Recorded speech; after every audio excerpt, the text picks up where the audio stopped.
जय हिंद दोस्तों, एक बार फिर आपका स्वागत है आपके अपने यूट्यूब चैनल जिसका नाम है एनसीईआरटी बाय प्रिंस कुमार। तो दोस्तों, बोर्ड्स 2024 पॉलिटिकल साइंस का जो बोर्ड का पेपर हुआ था उसका हम लोग एनालिसिस कर रहे थे।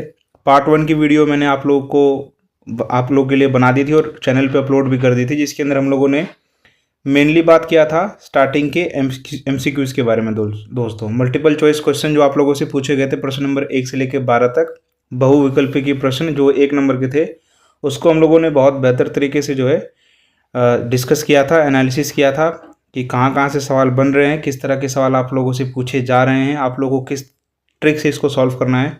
इस वीडियो में हम लोग क्या बात करने वाले हैं, इस वीडियो में मैं आप लोग को जो है बताने वाला हूँ सेक्शन बी, जो खंड ब है आपका, जिसके अंदर आप लोग को 2 नंबर, 3 नंबर, 4 नंबर के सवाल लिखने हैं, डिस्क्राइब करने हैं, डिस्क्रिप्टिव सवाल है, वो हम लोग जो है इस वीडियो के अंदर डिस्कस करेंगे दोस्तों।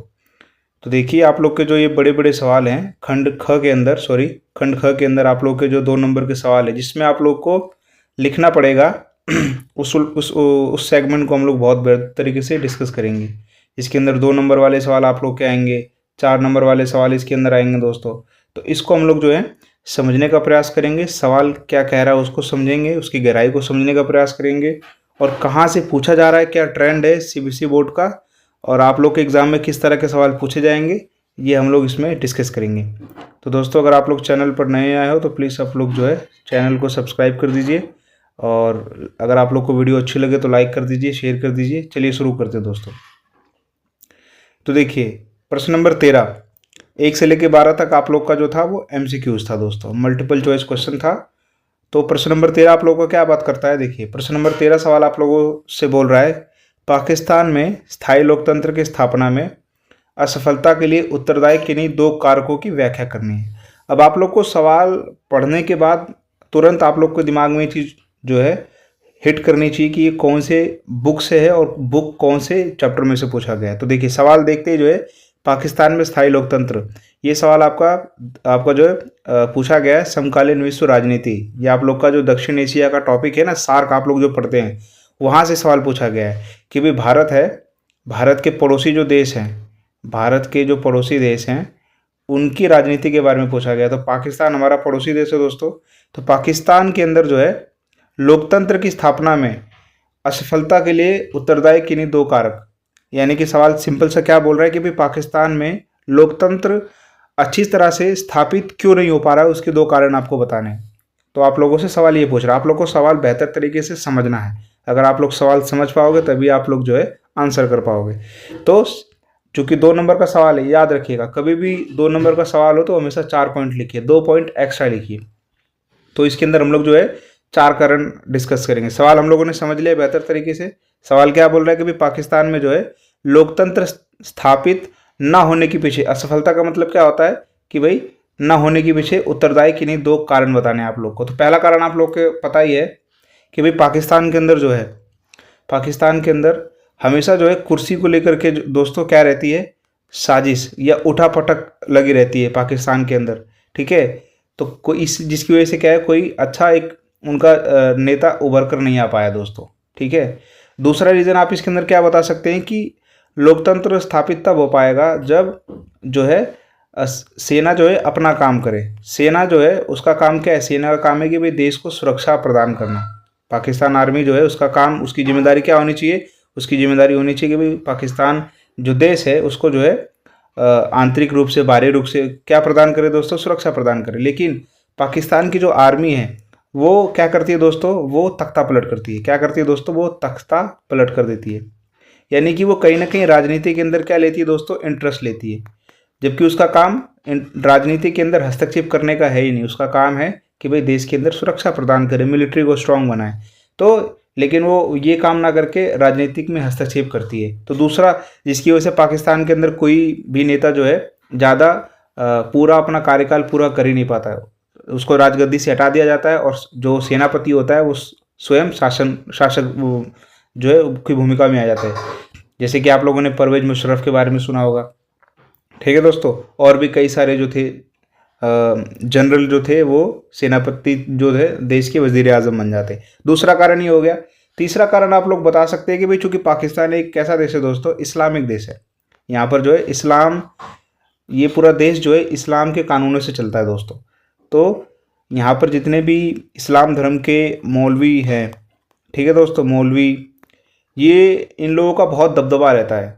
पाकिस्तानी जो सरकार होती है इनके अंदर बहुत इनका दबदबा रहता है, क्योंकि जो पाकिस्तान की जनता होती है वो मौलवियों को, ठीक है दोस्तों, जो मौलवियों को, जो इस्लाम धर्म के जो धर्मगुरु होते हैं उनसे उनसे काफ़ी प्रेरणा लेती है। तो ये हमेशा जो है हस्तक्षेप करते हैं, जिसकी वजह से जो है लोकतंत्र अच्छी तरह से कायम नहीं हो पाता दोस्तों पाकिस्तान के अंदर। तो 3 कारण हो गए।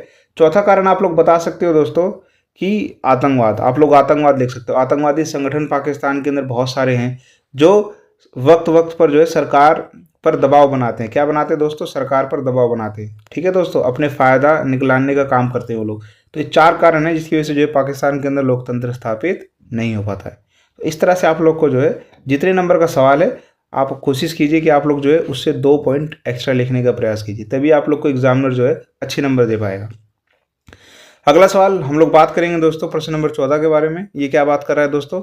ये सवाल आप लोगों से पूछ रहा है, देखिए ये दोनों सवाल कहीं ना कहीं दक्षिण एशिया से पूछे गए हैं। पाकिस्तान भारत का पड़ोसी देश है, बांग्लादेश ये भी भारत का पड़ोसी देश है दोस्तों, ठीक है, ये हमारा प्यारा देश भारत है दोस्तों।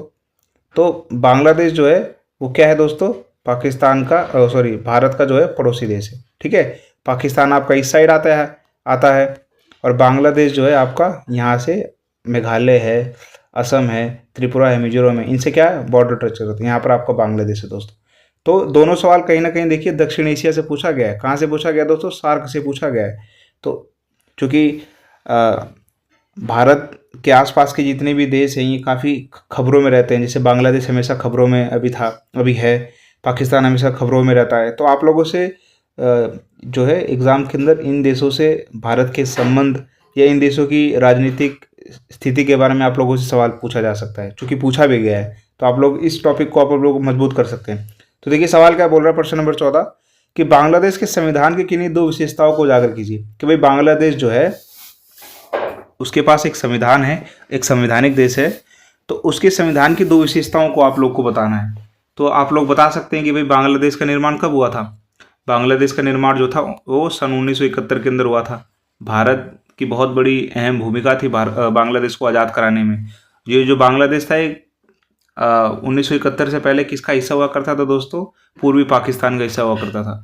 तो बांग्लादेश जब आज़ाद हुआ तो बांग्लादेश के संविधान के अंदर क्या रखा गया दोस्तों? वो एक लोकतांत्रिक देश है। कैसा देश है दोस्तों? बांग्लादेश लोकतांत्रिक, यानी यहाँ पर लोग जो है वोट दे करके अपने सरकार को चुनते हैं। तो पहली विशेषता तो ये होगी कि भाई बांग्लादेश के अंदर लोकतंत्र की व्यवस्था की गई है। दूसरी विशेषता आप लोग ये बता सकते हैं कि ये भी कैसा देश है दोस्तों?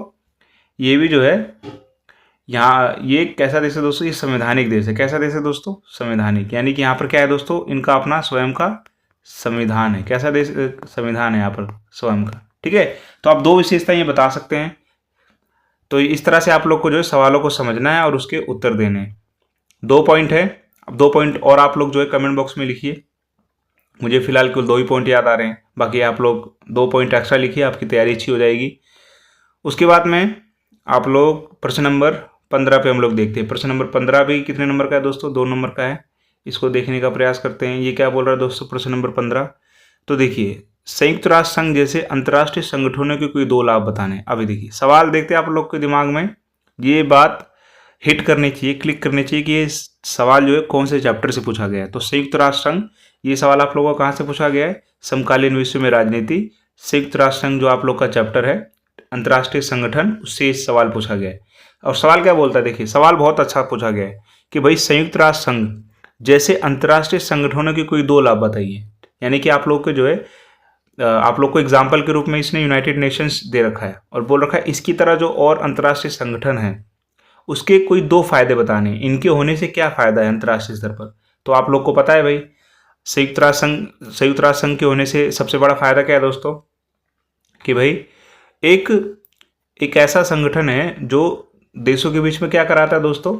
देसी भाषा में बोले तो मांडुली कराता है, यानी कि मध्यस्थता कराता है दोस्तों, ठीक है, मध्यस्थता। उदाहरण के तौर पर आप लोग कभी आप लोग अब घर में रहते हो, आप 2 भाइयों के बीच में या भाई बहनों के बीच में जब लड़ाई हो जाती है तो माता पिता कहीं ना कहीं बीच बचाव करते हैं ना, ठीक है, चीज़ों को समझाने का प्रयास करते हैं कि नहीं करते, स्थिति को कंट्रोल करने का प्रयास करते हैं।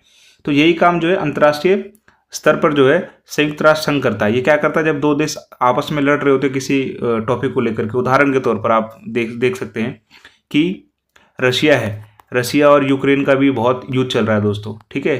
तो आप लोग यूनाइटेड नेशंस जो है वो बीच में आता है और इन दोनों के बीच में क्या कराता है दोस्तों, सुलह कराता है ना। आप लोग तो इस तरह से जो है पहला काम तो ये हो गया कि भाई अंतर्राष्ट्रीय स्तर पर जो है क्या कराता है दोस्तों, सुलह कराने का काम करता है। क्या कराता है दोस्तों, सुलह, ठीक है ना, सुलह कराने का काम करता है। दूसरी इसकी इंपॉर्टेंस क्या है कि भैया ये युद्धों को रोकता है। किसको रोकता है दोस्तों, युद्धों को रोकता है। क्या करता है दोस्तों, युद्धों को रोकता है। आप लोग को पता है कि भाई 1945 के अंदर संयुक्त राष्ट्र संघ को बनाया इसलिए गया था ताकि दूसरे जो विश्व युद्ध था, जो 1939 से लेकर के सन 1945 तक चला था, उसको रोका जा सके, ठीक है। तो इसलिए इसको बनाया गया था। दो काम हो गए दोस्तों। दो काम और आप लोग क्या बता सकते हैं दोस्तों कि जो अंतर्राष्ट्रीय स्तर पर जो आपदा वगैरह होती है, ठीक है, जो महामारी वगैरह होती है, तो उसमें भी जो है ये क्या करता है दोस्तों, उसमें भी ये हेल्प करता है दोस्तों। पर्यावरण के मुद्दों पर जो है संयुक्त राष्ट्र संघ काफ़ी बात करता है। तो आप लोग जितने भी करंट टॉपिक्स हैं उस तमाम पे जो है संयुक्त राष्ट्र संघ आप लोग कहीं ना कहीं देखोगे कि जो है हस्तक्षेप करता है चीज़ों को कंट्रोल करने के लिए। तो आप लोग इस तरह से सवाल को समझ सकते हैं और आप लोग उसका आंसर दे सकते हैं। सवाल समझना बहुत इंपॉर्टेंट है दोस्तों। अगर आप लोग सवाल ही नहीं समझ पाओगे तो आप लोग आंसर क्या करोगे। तो आप लोग कोशिश करो कि आप जो सवाल है ना उसको करंट से आप लोग उसको लिंक करके आंसर दोगे तो मास्टर जो एग्जामिनर होगा वो बहुत आप लोग अच्छा इंप्रेशन पड़ेगा उस पर, आप लोग को फुल में से फुल मार्क्स देगा वो। नहीं, जरूरी नहीं कि आप लोग रटे घिसे आंसर ही दोगे। आप लोग जैसे संयुक्त राष्ट्र संघ है तो वर्तमान में जो घटनाएं घट रही हैं, जैसे मैंने एग्जाम्पल लिया था यूक्रेन रशिया का, आप लोग और भी एग्जाम्पल ले सकते हैं। तो वहाँ से अगर आप लोग जोड़ करके आंसर दोगे तो आप लोग को अच्छे मार्क्स मिलेंगे। और ये सवाल ही आप लोगों से इसलिए पूछे जा रहे हैं। हम लोग पढ़ क्या रहे हैं, हम लोग पढ़ रहे हैं दोस्तों समकालीन विश्व में राजनीति, यानी कि कंटेम्प्रेरी पॉलिटिक्स अंतर्राष्ट्रीय स्तर पर क्या चल रही है। तो आप लोग को वहाँ से एग्जाम्पल आप लोग को देने हैं। अगर आप लोग एग्जाम्पल दोगे तो आप लोग को अच्छे मार्क्स मिलेंगे। चलिए समय को और वेस्ट नहीं करेंगे। अगला सवाल क्या बोल रहा है दोस्तों, प्रश्न नंबर 16 क्या बात कर रहा है कि भाई द्वितीय पंचवर्षीय योजना, ठीक है दोस्तों, सेकेंड 5 ईयर प्लान के बारे में पूछा जा रहा है कि भाई द्वितीय पंचवर्षीय योजना का मुख्य योजनाकार कौन था। एक तो ये एक सवाल हो गया। दूसरा सवाल क्या बोल रहा है, सेकेंड पार्ट इसका कि भाई द्वितीय पंचवर्षीय योजना में किस बात पर बल दिया गया था। क्योंकि सवाल कितने नंबर का है, 2 नंबर का है, इसलिए एक सवाल के अंदर 2 सवाल इन्होंने पूछ दिए हैं। पहला तो पूछा है कि भाई प्लानर कौन था, किसने इसकी प्लानिंग की थी, उसका नाम बताना आप लोगों को। सेकेंड चीज, द्वितीय पंचवर्षीय योजना में किस बात पर बल दिया गया था, इसका प्राइम ऑब्जेक्टिव क्या था, मकसद क्या था दोस्तों, किस चीज़ पर फोकस किया गया था। तो आप लोग को पता होना चाहिए दोस्तों कि भाई पीसी महालनोबिस जो थे उन्होंने इसको बनाया था, ठीक है। पीसी महालनोबिस ने जो है इनको ये इसके मुख्य योजनाकार थे और इन्होंने किस चीज़ पे बल दिया था दोस्तों, औद्योगिकरण पे बल दिया था। किस पे बल दिया था दोस्तों, औद्योगिकरण यानी इंडस्ट्रियलाइजेशन के ऊपर बल दिया गया था। द्वितीय पंचवर्षीय योजना जो थी आपकी वो किस चीज़ पे फोकस की गई थी दोस्तों, इंडस्ट्रियलाइजेशन, यानी कि देश के अंदर खूब सारी क्या लगे दोस्तों, फैक्ट्रियाँ लगे, ठीक है। फैक्ट्रियाँ लगेंगी तो सामान बनेगा दोस्तों, उत्पाद बनेगा दोस्तों, उत्पादन होगा, लोगों को क्या मिलेगा दोस्तों, रोजगार मिलेगा। जब लोगों को रोजगार मिलेगा तो लोगों के पास क्या आएगा दोस्तों, पैसा आएगा। जब उनके पास पैसा आएगा तो वो क्या करेंगे दोस्तों, पैसे को खर्च करेंगे और जब खर्च करेंगे तो मार्केट में पैसा आएगा। इस तरह से पैसा जो है घूमता रहेगा दोस्तों, है ना। तो आप लोग को पता होना चाहिए। तो प्रश्न नंबर 16 भी हम लोगों ने डिस्कस कर लिया। अब हम लोग बात करेंगे प्रश्न नंबर 17 के बारे में। प्रश्न नंबर 17 भी जो है दोस्तों 2 नंबर का है, ठीक है। इस वाले सवाल के अंदर जो है आप लोग को केवल 2 ही चीज़ें बतानी थी, क्योंकि चूंकि इन्होंने खुद ही सवाल को 2 टुकड़ों में डिवाइड कर दिया था। पहला तो उन्होंने पूछा था भाई मुख्य योजनाकार कौन था और दूसरा कि उसका किस बात पर बल दिया गया था। तो आप लोग 2 चीज़ बता दोगे तो आप लोग को 2 नंबर मिल जाएंगे। अगला सवाल प्रश्न नंबर 17, ये क्या बात कर रहा है भाई दोस्तों, राजनीतिक में दल बदल शब्द की अर्थ के बारे में बताना दोस्तों। ये भी कितने नंबर का है, 2 नंबर का है। कि भाई अब ये सवाल देखिए, अभी कहाँ से पूछा जा रहा है, ये समकालीन विश्व में राजनीति से नहीं पूछा जा रहा है, ये भारत की राजनीति की किताब है उससे पूछा जा रहा है, आपकी सेकेंड बुक जिसके अंदर हम लोग को इंडियन पॉलिटिकल के बारे में पढ़ना होता है। तो वहाँ से सवाल पूछा जा रहा है। सवाल बहुत इजी और बहुत इंटरेस्टिंग और कई बार रिपीट हो चुका है। सवाल क्या बोल रहा है कि राजनीति में दल बदल शब्द के बारे में बताना आप लोगों को। तो आप लोगों ने पढ़ाई होगा किताब के अंदर, ठीक है। ये सवाल बहुत इंटरेस्टिंग है और बहुत रिपीट हुआ है, कई बार 2 नंबर में, कई बार 4 नंबर में, कई बार 1 नंबर में रिपीट हुआ है। तो आप लोग इस टॉपिक को देख लीजिएगा। दल बदल का मतलब क्या होता है दोस्तों, वह नेता, ठीक है, जो आप लोगों ने इससे जुड़ा एक वाक्य भी सुना होगा, आया राम और गया राम। ठीक है दोस्तों, आया राम और गया राम, इसका मतलब क्या होता है कि कोई एक ऐसा कैंडिडेट है जो है एक्स पार्टी से जो है टिकट लेकर के चुनाव के अंदर खड़ा होता है। ठीक है, एक्स पार्टी से, ठीक है, वो चुनाव में खड़ा हुआ और वो मान लीजिए कि जीत गया। क्या हो गया दोस्तों? जीत गया। जीतने के बाद दोस्तों वो एक्स पार्टी को छोड़ करके कहाँ चला गया? वाई पार्टी में शामिल हो जाता है। तो इसी को क्या बोलते हैं? दल बदलना। पहले उसने एक्स पार्टी से खड़ा हुआ, वहां से उसने जीत दर्ज की, उसके बाद में जीतने के बाद वो उस पार्टी को छोड़ करके कहाँ चला गया दोस्तों? वाई पार्टी के अंदर। तो इसी को क्या बोलते हैं? दल बदल बोलते हैं। तो आप लोग समझा सकते हैं इसको। ठीक है दोस्तों, फिर 2 नंबर का आपका आखिरी सवाल है, प्रश्न नंबर 18। ये क्या बोलता है दोस्तों? ये देखिए, बहुत अच्छा सवाल पूछा गया, ये एनालिटिकल सवाल पूछा गया आप लोगों से। ठीक है, कि भाई भारतीय राजनीति में वर्ष 1989 से लेकर के 2014 के कालखंड की तुलना में, ठीक है भाई, 2014 के बाद आए किन्हीं 2 बदलाव के बारे में बताना है। अब देखिए, आप लोग सवाल को समझिए, सवाल को पहले समझना है हम लोगों को। ये क्या बोल रहा है भाई कि भाई भारतीय राजनीति के अंदर जो है ना, 1989 से लेकर 2014 का जो टाइम पीरियड था, जो समय था, उसकी तुलना में 2014 के बाद आए किन्हीं 2 बदलाव के बारे में बताइए। यानी कि 1989 और 2014 के बीच में वो क्या चीज़ें हुई थी जो 2014 के बाद नहीं हो रही थी। तो इसके अंदर आप लोग को बताना है। देखिए, 1989 से लेकर 2014 के अंदर आप लोग को पता है कि भाई 1989 से लेके 1989 के बाद जो है कांग्रेस का प्रभुत्व खत्म हो गया दोस्तों। कई सारी राजनीतिक पार्टियां जो है वो केंद्रीय लेवल पे आने लग गई। ठीक है, और उनके प्रधानमंत्री बनने लग गए। ठीक है, और ये सिलसिला कब तक चलने लग गया? 2014 तक चलने लग गया। लेकिन 2014 के बाद हम क्या देखते हैं कि भाई एक ही पार्टी का दबदबा है राजनीति के अंदर। वो कौन सी पार्टी है? वो है आपकी मोदी जी की पार्टी। वो कौन सी पार्टी दोस्तों? बीजेपी। ठीक है, तो सवाल आपसे यही पूछना चाह रहा था। सिंपल सवाल का पूछने का जो मकसद था, या सवाल जो आप लोगों से उम्मीद कर रहा है, वो ये उम्मीद कर रहा है कि भाई 1989 से लेकर 2014 के बीच में वो कौन सी चीज़ें हुई थी जो 2014 के बाद से बंद हो गई थी। तो क्या बंद हो गया था दोस्तों? वो बंद हो गया था कि राजनीतिक एक ही पार्टी का दबदबा 2014 के बाद से 2025 तक बना है। वो कौन सी पार्टी है दोस्तों? बीजेपी। जबकि ऐसा 1989 के बाद नहीं हुआ था। 1989 के बाद कई सारे राजनीतिक पार्टियां एक एक साल के अंदर जो है बदलाव आ रहा था देश के अंदर दोस्तों। ठीक है, कोई पार्टी गिर जा रही थी, फिर दूसरी पार्टी जो केंद्र लेवल पर बन जा रही थी, है ना, आप लोगों ने पढ़ा हुआ है। तो ये आप लोगों से सवाल इसके अंदर पूछना चाह रहा है। 2 परिवर्तन बताने आप लोग को, तो यही 2 परिवर्तन है दोस्तों। ठीक है, पहला परिवर्तन क्या है दोस्तों? एक बार और हम लोग बात कर लेते हैं इसके बारे में। पहला परिवर्तन क्या है कि कांग्रेस का जो आपका प्रभुत्व था दोस्तों, ठीक है ना, एक पार्टी का प्रभुत्व जो था वो क्या हो गया दोस्तों? समाप्त हो गया। ठीक है, सेकंड बदलाव क्या आया दोस्तों? कि भाई 2014 के बाद से बीजेपी का प्रभुत्व जो है वो शुरू हो गया दोस्तों, पॉलिटिकल पार्टी के अंदर। ठीक है, सॉरी, राजनीति के अंदर। तो ये आप लोग को 2 चीज़ें इसके अंदर बतानी थी। और भी आप लोग 2 चीज़ें बता सकते हैं। ठीक है दोस्तों, आप लोग और क्या बता सकते हैं कि भाई 2014 के बाद में जो है विपक्षी कमजोर हो गया दोस्तों। विपक्ष का दल था वो कमजोर हो गया, कांग्रेस कमजोर हो गया। तो 2 पॉइंट और आप लोग की और हो गए। तो इस तरह से हम लोगों ने जो 2-2 नंबर वाले तमाम सवालों को समझा है बेहतर तरीके से। उसको किस तरह से अटेम्प्ट करना है ये हम लोगों ने समझने का प्रयास किया है। अब हम लोग आगे बढ़ते हैं प्रश्न नंबर 4 की तरफ। कहाँ चलेंगे दोस्तों? प्रश्न नंबर 4 की तरफ। प्रश्न नंबर 4 को भी जो है दोस्तों जल्दी जल्दी से हम लोग समझने का प्रयास करते हैं। ठीक है, आप लोग को मैं केवल सवाल समझा दे रहा हूँ कि आप लोग को किस तरह से इसको शुरू करना है, कौन कौन से पॉइंट इसके अंदर आप लोग को लिखने हैं। और मैं आप लोगों से उम्मीद करता हूँ कि आप लोग कॉपी में जो है इन तमाम सवालों को जो है बेहतर तरीके से जो है तसल्ली से लिख रहे होंगे। लिखोगे तभी आप लोग को बेनिफिट होने वाला है। चलिए बात करते हैं खंड ग के बारे में, जिसके अंदर हम लोग को 4 नंबर के सवालों को डिस्कस करना है। तो पहला सवाल आप लोग के सामने है, प्रश्न नंबर 19 क। ये क्या बात कर रहा है दोस्तों? ये पूछ रहा है कि यूरोपीय संघ के आर्थिक महत्व के बारे में बताइए। अब सवाल आप लोगों ने पढ़ लिया, आप लोग के दिमाग में क्लिक करना चाहिए कि भाई कौन से चैप्टर से सवाल पूछा गया है। तो आप लोग को पता होना चाहिए दोस्तों ये कौन सा चैप्टर है। ये यूरोपीय यूनियन, आसियान, ठीक है ना, ये वो वाला चैप्टर दोस्तों। ठीक है, हाँ।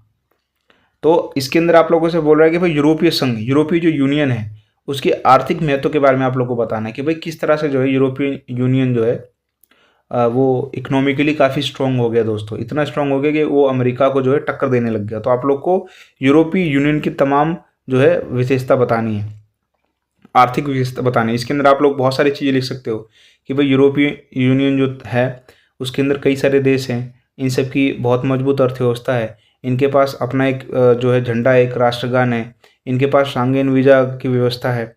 ठीक है, तो आप लोग ये तमाम चीज़ें इसके अंदर आप लोग डिस्कस कर सकते हो। फिर इसी के विकल्प में आप लोगों से क्या पूछा है दोस्तों, इसी के विकल्प में आप लोगों से सवाल पूछा है कि भाई अधिराष्ट्रीय संगठन के तौर पर यूरोपीय संघ की भूमिका का उदाहरणों की सहायता से विश्लेषण कीजिए। कि भाई यूरोपियन संघ जो है एक अधिराष्ट्रीय संगठन है। अधिराष्ट्र का मतलब क्या होता है कि पूरा एक देश। ठीक है, क्योंकि इसके अंदर कई सारे यूरोप के बहुत ही मजबूत मजबूत देश इस यूरोपीय संघ का क्या है दोस्तों, हिस्सा है। ठीक है, तो आप लोग को उसकी भूमिका के बारे में बतानी है। इसके अंदर आपको यूरोपीय संघ की पूरी संपूर्ण विशेषता के बारे में बतानी है, चाहे वो सैन्य शक्ति, सामाजिक हो, आर्थिक हो, सांस्कृतिक हो, राजनीतिक हो, सारी विशेषता आप लोग को इसके अंदर बतानी है। क्योंकि सवाल जो है 4 नंबर का है, तो आप लोग कोशिश कीजिए कि आप लोग 7 से 8 पॉइंट इसके अंदर लिखिए, तभी आप लोग को नंबर मिलने वाले हैं। ठीक है, हाँ। फिर अगला हम लोग बात करते हैं प्रश्न नंबर 20। ये क्या बोल रहा है कि भाई संयुक्त राष्ट्र सुरक्षा परिषद, ठीक है, जिसको हम लोग बोलते हैं यूनाइटेड नेशन सिक्योरिटी काउंसिल के नए स्थायी एवं अस्थायी सदस्यों के लिए 1997 में प्रस्तावित किन्हीं 4 मानदंडों का वर्णन कीजिए। सवाल सिंपल सा बोल रहा है कि भाई अगर किसी देश को यूनाइटेड नेशन सिक्योरिटी काउंसिल का स्थायी एवं अस्थायी, permanent and non permanent member बनना है, तो उसके 4 कौन कौन से जो है पैमाने हैं, या 4 कौन कौन से मानदंड हैं। तो हम लोगों ने पढ़ रखा है कि भाई उस देश की अर्थव्यवस्था बहुत बड़ी होनी चाहिए। ठीक है, उस देश का जो है एक अच्छा इतिहास होना चाहिए, उस देश की अच्छी पॉपुलेशन होनी चाहिए, वह देश जो है जो यूनाइटेड नेशन के अंदर अच्छा क्या हो दोस्तों, कंट्रीब्यूशन कर रहा हो। ठीक है, फाइनेंशियली। उसके बाद में अगला हम लोगों ने क्या पढ़ा, वह एक लोकतांत्रिक देश होना चाहिए दोस्तों, है ना। तो ये तमाम हम लोगों ने जो है पढ़ रखा है कि भाई स्थायी सदस्य एवं अस्थायी सदस्य बनने के लिए क्या क्या मानदंड है। तो इस तरह से आप लोग को इस सवाल को करना है। चूँकि 4 नंबर का सवाल है, तो आप लोग कोशिश कीजिए कि 7 से 8 पॉइंट इसके अंदर लिखिए। ठीक है, आप लोग एग्जामिनर को मजबूर कीजिए कि आप लोग को वो पूरे नंबर दे। अगर आप लोग कम पॉइंट लिखोगे तो एग्जामिनर आपको संभवतः कम नंबर देगा। अगला सवाल आप लोगों से प्रश्न नंबर 21 क्या बोल रहा है। प्रश्न नंबर 21 बोल रहा है कि भाई मानवता की सुरक्षा का प्राथमिक लक्ष्य क्या है, यानी कि जो ह्यूमैनिटी है, जो इंसानियत है, उसकी सुरक्षा का प्राथमिक लक्ष्य क्या है। ठीक है, उसके बाद में इसी में अगला सवाल आप लोगों से क्या पूछ रहा है कि मानवता की सुरक्षा के संकीर्ण यानी सबसे छोटे तथा सबसे बड़े दृष्टिकोण में क्या अंतर है। तो ठीक है, ये सवाल मैं आप लोगों पे छोड़ता हूँ क्योंकि बहुत बेसिक सवाल है। ये भी आप लोगों से कहाँ से पूछा गया है, ये आप लोग का जो समकालीन विषय में राजनीति में जो सुरक्षा चैप्टर है, वहाँ से ये सवाल आपसे पूछा गया है। ठीक है, पारंपरिक सुरक्षा के दृष्टिकोण, गैर पारंपरिक सुरक्षा के दृष्टिकोण। तो ये सवाल आप लोग खुद समझिए और इसको करने का प्रयास कीजिए। ठीक है, बहुत ईजी सवाल है कि भाई मानवता की सुरक्षा का प्राथमिक लक्ष्य क्या है, कि भाई मानवता को हम किस तरह से सुरक्षित कर सकते हैं, उसका उद्देश्य क्या है, प्राथमिक लक्ष्य क्या है। ठीक है, हाँ। फिर इसी के विकल्प में आप लोगों से देखिए बहुत बेहतर सवाल पूछा गया कि भाई एशिया तथा अफ्रीका के नए स्वतंत्र देश, यानी कि एशिया में और अफ्रीका के जो नए स्वतंत्र, जो जिनको बहुत नई आज़ादी मिली है, उन देशों के सामने कौन कौन सी चुनौतियाँ आई थी, आप लोग को बताना है। तो भैया उन देशों के सामने सबसे पहली चुनौती तो थी दोस्तों आर्थिक विकास की चुनौती, क्योंकि वो लोग नए नए आज़ाद हुए थे। ठीक है, उनके पास आर्थिक विकास नहीं था, उन देशों के पास विदेशी मुद्रा नहीं थी। दूसरी समस्या क्या होगी दोस्तों उनके सामने होगी खाद्यान्न की समस्या। कैसी समस्या दोस्तों, खाद्यान्न, खाने के लिए अनाज नहीं होगा दोस्तों। तीसरी समस्या क्या होगी दोस्तों, शिक्षा की समस्या होगी उनके पास। चौथी समस्या क्या होगी दोस्तों, उनके पास स्वास्थ्य की समस्या नहीं होगी। अगर उनके पास पैसा नहीं होगा तो उनके पास अच्छे मेडिकल कॉलेजेस नहीं होंगे, अच्छे हॉस्पिटल्स नहीं होंगे। तो ये समस्याएं आप लोग बता सकते हो। ठीक है, सवाल कोई टफ नहीं पूछा जा रहा, सवाल बहुत ईजी है। आप लोगों को बस अच्छी तरह से अंडरस्टैंडिंग करनी है सवालों की और अच्छी तरह से लिखना है। अगला सवाल आप लोगों से क्या पूछा जा रहा है दोस्तों, प्रश्न नंबर 22, 4 नंबर के लिए आप लोगों से बोल रहा है कि भाई लोकतंत्र में राजनीति की महत्वपूर्ण भूमिका को ध्यान में रखते हुए हमारे राष्ट्रीय नेताओं ने नव स्वतंत्र भारत के लिए किस मार्ग को अपनाया था। यानी कि जब देश आज़ाद हुआ था तो भारतीय नेताओं ने कौन से मार्गों को पकड़ा था। तो हम लोग को पता है दोस्तों, भारतीय नेताओं ने जो है हम लोगों ने कौन सी नीति को अपनाया था दोस्तों, हम लोगों ने मिश्रित अर्थव्यवस्था को अपनाया था। किसको अपनाया था, मिश्रित अर्थव्यवस्था। ना पूंजीवाद की तरफ गए, ना समाजवाद की तरफ गए, हम लोगों ने मिश्रित, यानी कि हमारे देश के अंदर एक पूंजीपति, एक उद्योगपति भी सर्वाइव कर सकता है, उसका भी विकास होगा, और एक गरीब तबका है उसका भी जो है सामाजिक रूप से विकास होगा। तो हम लोगों ने मिश्रित अर्थव्यवस्था को अपनाया। इसी के अंदर आप लोग को ये सवाल यही पूछने की कोशिश कर रहा था। फिर आप लोग को उसके अंदर बताना है, उसकी थोड़ी सी विशेषता बतानी है। ठीक है, फिर प्रश्न नंबर 23 आप लोगों से बोल रहा है, प्रश्न नंबर 23 4 नंबर के लिए कि भारत की विदेश नीति में, यानी कि भारत की जो फॉरेन पॉलिसी थी, फॉरेन पॉलिसी क्या होता है दोस्तों, एक देश अपने अंतर्राष्ट्रीय स्तर पर अपने विदेशी देशों के साथ किस तरह के संबंध बनाता है। इसको आप इस तरह से समझिए, आप लोग अपने घर में रहते हो तो आप लोग अपने पड़ोसियों से किस तरह के संबंध बनाते हो, है ना। आप कोशिश करते हो कि उनसे अच्छे संबंध बना सके, क्योंकि कभी कोई प्रॉब्लम होगी तो आप उनकी काम आओगे, वो आपके काम आएंगे, है ना। तो इसी तरह से हर देश कोशिश करता है कि वो अपने पड़ोसी देशों के साथ जो है अच्छे रिलेशन स्टैब्लिश करके रखे, उनसे व्यापार करे दोस्तों, ठीक है, उनके साथ शांति समझौता करके रखे। तो इसी तरह से जो है भारत की विदेश नीति में जवाहरलाल नेहरू की भूमिका आप लोग को बतानी। तो आप लोग को याद होगा कि भी पंचशील समझौता किया था चीन के साथ में, है ना। इसके अंदर 5 कौन कौन सी चीज़ें थी कि भाई भारत जो है संप्रभु देश है, वो शांति को हमेशा प्राथमिकता देता है, वो आर्थिक विकास करना चाहता है, वो दूसरे देशों के जो आंतरिक मामलों में हस्तक्षेप नहीं करता है। तो आप लोग को ये तमाम चीज़ें जो है बतानी है इसके अंदर। तो ये आप लोग के 4 नंबर के सवाल थे दोस्तों, ठीक है। उम्मीद करता हूँ कि आप लोग को जो है 4 नंबर के सवाल और वो कहाँ से पूछे गए हैं और आप लोगों को किस तरह से तैयार रहना है समझ में आए होंगे। अगली वीडियो में जो है दोस्तों हम लोग बात करने वाले पैसेज के बारे में, ठीक है, पैसेज के बारे में हम लोग बात करेंगे दोस्तों, और मैप के बारे में बात करेंगे। तो अगर आप लोग को वीडियो पसंद आई हो तो दोस्तों आप लोग चैनल को सब्सक्राइब कर दीजिए, वीडियो को लाइक कर दीजिए और अपने दोस्तों को शेयर कीजिए। इसी के साथ आप लोगों से जो है अलविदा लेता हूँ और मिलेंगे नेक्स्ट वीडियो में, जो कि मैं कल आप लोगों के लिए बनाऊँगा। तो जय हिंद।